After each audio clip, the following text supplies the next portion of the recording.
Ian Edward Robinson nació el 27 de diciembre de 1943 en Cicero, Illinois, Estados Unidos. Fue el tercero de los 5 hijos de un padre alcohólico y una madre muy estricta. En 1957 se convirtió en un Eagle Scout y se dice que viajó a Londres con un grupo de scouts que realizó una exhibición ante la reina Elizabeth II. Ese mismo año se matriculó en el Seminario Preparatorio Quigley en Chicago, una escuela privada para chicos aspirantes a sacerdotes, pero se retiró después de un año, debido a problemas disciplinarios. En 1961 se matriculó en el Morton Junior College en Cicero, para convertirse en un técnico radiólogo, pero se retiró después de 2 años. En 1964 se trasladó a Kansas City y se casó con Nancy Jo Lynch, quien en 1965 dio a luz a su primer hijo, John Jr., seguido de una hija, Kimberly, en 1967, y de los gemelos Christopher y Christine en 1971. Robinson fue arrestado por primera vez en Kansas City en 1969, acusado de malversación de fondos por $33,000 en el consultorio del Dr. Wallace Graham, donde trabajó como técnico en rayos X, trabajo que obtuvo usando credenciales falsificadas. Fue condenado a 3 años de libertad condicional. En 1970, Robinson regresó a Chicago sin el permiso o el conocimiento de su oficial de libertad condicional y tomó un trabajo como vendedor de seguros en la R.B. Jones Company. En 1971 fue arrestado de nuevo por malversación de fondos de esa empresa y se fue de nuevo a Kansas City, donde se extendió su libertad condicional. En 1975 se amplió de nuevo después de otra detención, esta vez por cargos de fraude de valores y fraude postal en relación con una compañía falsa de consultoría médica, que él había formado en Kansas City. Durante este periodo, Robinson conservaba la imagen de un ciudadano modelo. Se convirtió en un pilar de su comunidad, fue jefe de tropa en los Boy Scouts, entrenador de béisbol y maestro de la escuela dominical. En 1977 logró su ingreso a la junta directiva de una organización caritativa y consiguió una serie de cartas emitidas por el director ejecutivo, además de otra del alcalde de Kansas City, dirigidas a otros líderes cívicos, elogiando sus esfuerzos voluntarios generosos y alabándolo.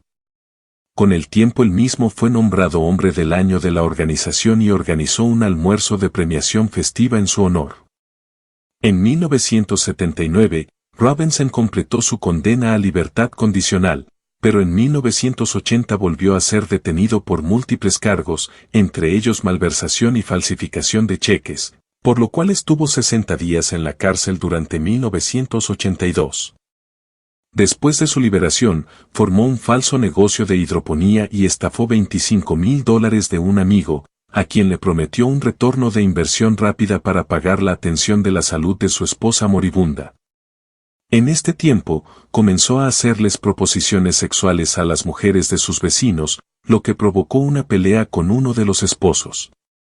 También afirmó que se había unido a un culto secreto sadomasoquista llamado Consejo Internacional de Maestros y se había convertido en esclavista, cuyas funciones incluían atraer a las víctimas a las reuniones, para ser torturadas y violadas por miembros de la... En 1984, después de haber iniciado 2 compañías fraudulentas más Aquiplus y X2, Robinson contrató a una mujer llamada Paula Godfrey, supuestamente para trabajar como representante de ventas. Godfrey le dijo a sus amigos y familiares que Robinson iba a enviarla de viaje a un lugar lejano, para tomar cursos de formación. Después de no saber nada más sobre ella, los padres de Godfrey presentaron una denuncia de persona desaparecida. La policía interrogó a Robinson, quien negó tener conocimiento de su paradero. Varios días después, sus padres recibieron una carta escrita a máquina, con la firma de Godfrey en la parte inferior, dando gracias a Robinson por su ayuda y afirmando que estaba bien, pero que no quería ver a su familia. La investigación concluyó porque Godfrey era mayor de edad y no había pruebas de algo ilícito. Nunca más se encontró rastro alguno de Paula Godfrey. En 1985 Robinson, utilizando el nombre de John Osborne, se reunió con Lisa Stasi y su hija de 4 meses de edad, Tiffany, en un refugio para mujeres maltratadas en Kansas City. Las contactó gracias a una trabajadora social llamada Karen Garas. Le prometió a Lisa un trabajo en Chicago, un departamento y una guardería para su bebé, y le pidió que firmara varias hojas de papel en blanco. Pocos días después, Robinson contactó a su hermano y a su cuñada, que habían sido incapaces de adoptar un hijo a través de los canales tradicionales, y les informó que él sabía de un bebé cuya madre se había suicidado. Por $5,500 de honorarios para el abogado, Don y Helen Robinson recibieron a Tiffany Stasi, cuya identidad fue confirmada por pruebas de ADN en 2000, y un conjunto de documentos de adopción auténticos, que tenían las firmas falsificadas de 2 abogados y un juez. Nunca se supo más de Lisa Stasi. La niña fue bautizada como Heather Robinson. En 1987, Catherine Clampett, de 27 años, dejó a su hijo con sus padres en Wichita Falls, Texas, y se mudó a Kansas City para encontrar empleo. Fue contratada por Robinson, quien al parecer le prometió un extenso viaje y un nuevo vestuario. Ella desapareció en junio de ese año. Su caso de persona desaparecida sigue abierto. Entre 1987 y 1993, Robinson fue encarcelado por múltiples condenas por fraude, primero en Kansas y después en Missouri, para fraude y violación de libertad condicional. En la correccional de Western Missouri conoció a Beverly Bonner, una mujer de 49 años de edad, quien era la bibliotecaria de la prisión. Después de su liberación, dejó a su marido y se mudó a Kansas a trabajar para Robinson. Este consiguió que los cheques de pensión alimenticia de la mujer fueran enviados a un apartado de correos en Kansas. Luego de eso, su familia nunca volvió a saber de ella. Durante varios años, la madre de Bonner continuó reenviando los cheques de pensión alimenticia, y Robinson continuó cobrándolos. Por esas fechas, Robinson descubrió Internet y vagaba por varias redes sociales utilizando el nombre de esclavista, en busca de mujeres que disfrutaran jugando el papel sumiso durante el sexo. La primera víctima que se encontró en línea fue Sheila Dale Faith, una obesa mujer de 45 años de edad, cuya hija de 15 años, Debbie Lynn Faith, estaba en silla de ruedas debido a que tenía espina bífida. Robinson se describió a sí mismo como un hombre rico que la apoyaría, pagaría la terapia de Debbie y le daría un trabajo a Sheila. En 1994, la madre y la hija se mudaron de Fullerton, California, a Kansas City, y ambas desaparecieron inmediatamente. Robinson cobró los cheques de pensión de Faith durante los siguientes 7 años. Poco a poco, Robinson se hizo muy conocido en las cada vez más populares salas de chat en línea, especializadas en bondage y sadomasoquismo. Por esto fue considerado el primer asesino en serie a través de Internet. En 1999 le ofreció un trabajo y una relación de servidumbre a Isabella Loeka, una joven inmigrante polaca de 21 años de edad, que vivía en Indiana. Cuando se mudó a Kansas City, Robinson todavía estaba casado, pero le dio un anillo de compromiso y la llevó ante el juez del condado, donde pagó por una licencia de matrimonio que nunca fue recogida. No está claro si Loeka creyó que ella y Robinson ya se habían casado. Les dijo a sus padres que había contraído matrimonio, pero nunca les dijo el nombre de su marido.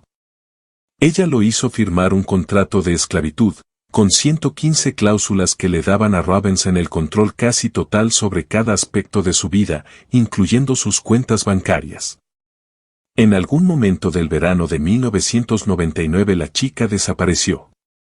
Robinson le dijo a un diseñador web que empleaba, que Loeka había sido sorprendida fumando marihuana y deportada a Polonia. Robinson conservó en su computadora muchas fotografías de la joven siendo sometida por él. Tras la desaparición de Loeka, Robinson convenció a una solitaria enfermera llamada Suzette Rodden para que fuera su esclava en un juego sexual prolongado. Ella se mudó de Michigan a Kansas para que pudieran viajar juntos por el mundo, según el ofrecimiento de Robinson. La madre de Troughton recibió varias cartas mecanografiadas enviadas por correo, donde se afirmaba que la pareja estaba en el extranjero, aunque los sobres habían sido sellados con el matasellos de Kansas City. La ortografía, Según diría su madre, extrañamente no tenía errores. Más tarde, Robinson le dijo a la madre de Troughton que ella se había escapado con un conocido después de robarle dinero. Al igual que muchos otros asesinos en serie, con el tiempo Robinson se volvió cada vez más descuidado e hizo un trabajo muy pobre al cubrir sus huellas. Para 1999, había atraído la atención de las autoridades en Kansas y Missouri, cuando su nombre surgió en varias investigaciones de personas desaparecidas. Robinson fue detenido en junio de 2000 en su granja cerca de La Signe, Kansas, después de que una mujer presentó una denuncia por agresión sexual contra él y otra lo acusó de robar sus juguetes sexuales. El cargo de robo por fin dio a los investigadores la causa probable que necesitaban para obtener órdenes de allanamiento. La policía se encaminó a la granja de Robinson. Un grupo de trabajo encontró los cuerpos en descomposición de dos mujeres, más tarde identificados como Isabella Loeca y Suzette Troughton, en dos barriles de 85 libras lleno de químicos. Al otro lado de la frontera del estado de Missouri, los demás miembros del grupo de trabajo, que estaban en busca de una instalación de almacenamiento donde Robinson había alquilado dos bodegas. Encontraron en ellas 3 tambos similares, llenos de químicos, que contenían 3 cadáveres posteriormente identificados como Beverly Bonner, Seila y Debbie Faith. Las 5 mujeres habían sido asesinadas de la misma manera, con varios golpes propinados en la cabeza con un martillo u otro objeto contundente. En 2002, Robinson fue juzgado en Kansas por los asesinatos de Suzette Troughton, Isabella Loeca y Lisa Stasi, junto con varios cargos menores. Tras su condena por todos los cargos, fue sentenciado a muerte por los asesinatos de Troughton y Loeca y a cadena perpetua por la Stasi, ya que ella murió antes de que Kansas restableciera la pena de muerte. También recibió una pena de prisión de entre 5 y 20 años por interferir con la custodia de los padres del bebé de Stasi, 20 años por el secuestro de Troughton y 7 meses por robo. Sin embargo, Kansas no ha ejecutado a nadie desde el restablecimiento de la pena de muerte en 1986. Después de sus condenas en Kansas, Robinson enfrentó cargos adicionales por asesinato en Missouri, con base en la evidencia descubierta en ese estado. Missouri fue mucho más agresivo en su búsqueda de la condena y la pena capital, y los abogados de Robinson estaban ansiosos por evitar un juicio allí. Chris Koster, el fiscal de Missouri, insistió en que Robinson condujera a las autoridades hasta los cadáveres de Lisa Stasi, Paula Godfrey y Catherine Clampett, como condición para cualquier acuerdo con la defensa. Robinson, que nunca cooperó de forma alguna con los investigadores, se negó, pero Koster siguió enfrentando la presión para llegar a un acuerdo, porque el caso no estaba técnicamente cerrado. Entre otras cosas, no había evidencia inequívoca de que alguno de los asesinatos en realidad se había cometido en el ámbito de su jurisdicción. Robinson, por su parte, se enfrentó a la presión para declararse culpable y evitar una sentencia de muerte casi segura en Missouri, y en su defecto, otro juicio por asesinato en Kansas. Cuando se hizo evidente que los restos de las mujeres nunca se encontrarían sin la cooperación de Robinson, se llegó a una especie de compromiso. En una declaración cuidadosamente redactada en octubre de 2003, Robinson reconoció únicamente que Koster tenía suficientes pruebas para condenarlo por homicidio a causa de la muerte de Godfrey, Clampett, Bonner y Las Faith. A pesar de que su declaración era técnicamente un reconocimiento de su culpabilidad y fue aceptada como tal por el Tribunal de Missouri, los observadores señalaron que se trataba sobre todo de un documento carente de contrición o arrepentimiento.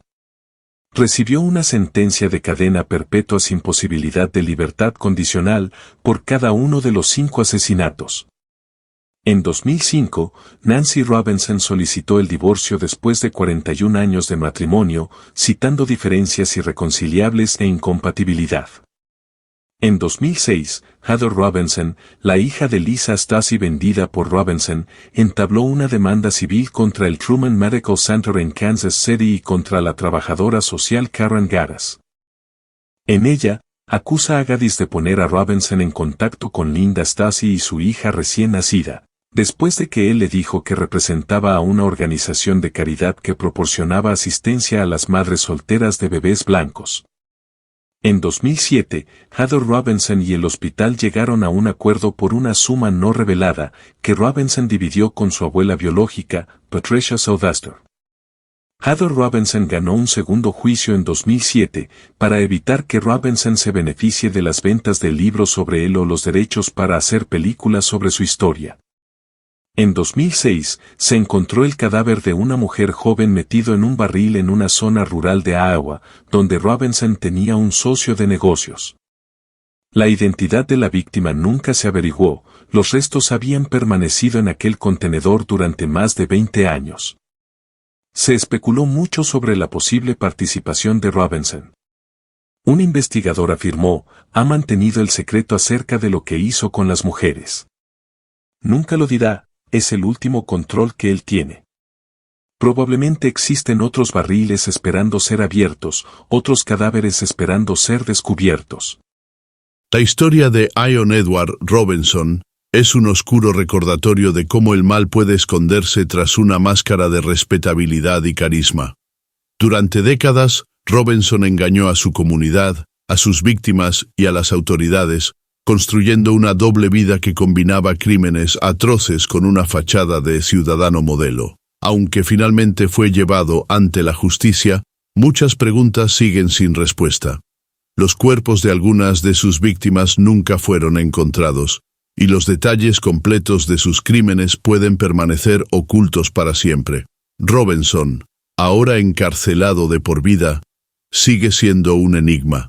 Un hombre que prefirió llevar sus secretos a la tumba antes que mostrar remordimiento. Este caso no solo expone la mente de un asesino en serie, sino también las fallas en los sistemas que permitieron que sus crímenes continuaran durante tanto tiempo. Es una llamada de atención para estar atentos, para cuestionar las apariencias y para nunca subestimar la capacidad humana para el engaño y la crueldad. La historia de Robinson es una advertencia y un testimonio de la resiliencia de quienes sobrevivieron a su manipulación. Aunque él nunca enfrentó la pena de muerte, su legado es uno de infamia, un recordatorio de que la justicia, aunque tarde, siempre llega. Gracias por acompañarnos en este viaje a través de uno de los casos más perturbadores de la historia criminal. No olviden suscribirse para más historias como esta y déjenos en los comentarios qué les pareció este relato. Hasta la próxima.